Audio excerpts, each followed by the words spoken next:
Somaliland waxay gashay dambiyo dagaal waana dumay damaceedii laascaanood.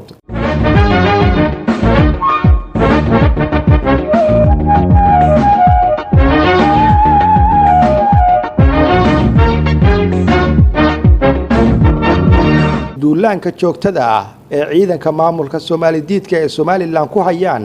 guud ahaan bulshooyinka gobolada SSC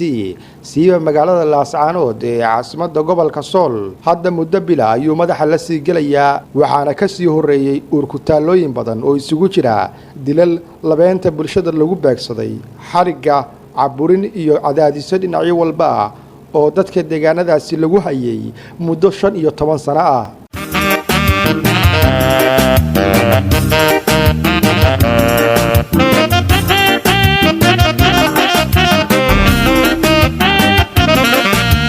duulaanka qaawan iyo dadlaysnimada hadda biljirsaday ayna ku hayso Somaliland dadka shacabka ee deegaanada SSC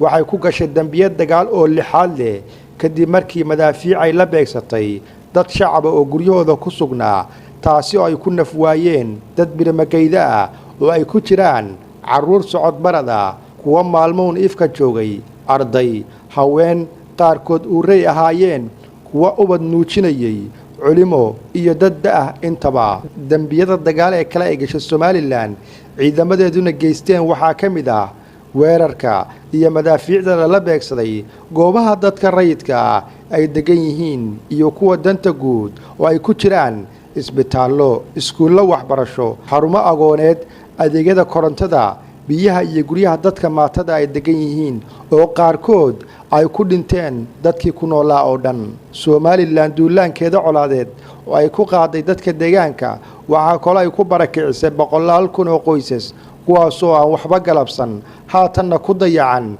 meelaha ay naftooda kula carareen oo ah goobo badankooda aan lahayn adeegyadii nolosha asaasiga ah sida biyo koronto caafimaad iyo wixii la xiriira waxaana qaarkood la soo gudboonaaday xanuunna ka dhashay culayska dad ee meelahaas isugu tagay iyadoo ay jirto cabsi la xiriirta dilaacidda xanuunka faafa oo halis gelin kara nolosha dadkaasi Somaliland barakicisay waana qayb kale oo kamid ah dambiyada dagaal ee ay Somaliland ku gashay colaadda Laascaanood maalin kasta oo ay Somaliland soo weerarto Laascaanood iyo shacabkeeda diidan magaceeda iyo maamulideedaba intaba waxaa la diiwaan geliyay dambiyo dagaal oo hor leh taasoo ay usha ku hayaan bulshada caalamku hay'adaha xuquuqda insaanka iyo kuwa qaramada midoobay waxaana xilli horeba bilowday ka doodis qaramada midoobay oo la xiriirta qadiyadan iyo xadgudubada bini'aadantinimada ay geysatay Somaliland lana cayimay liiska madax Somaliland oo ku sifoobay galida dambiye ka dhashay dagaalka.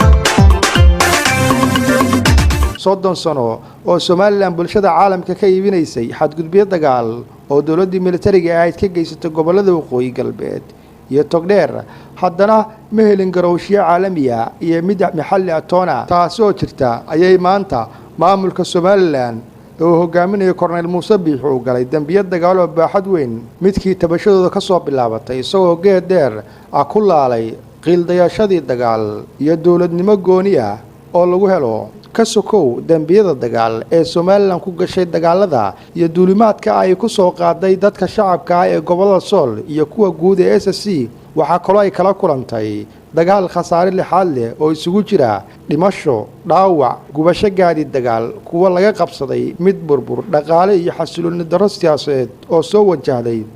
guud ahaan taasoo wiqi karta jiritaanka maamulkaasi. Maxamed Lakimaan Radio Daljir Soomaaliya. ويدينكي وجلب دقايا إنكي رزقي جبية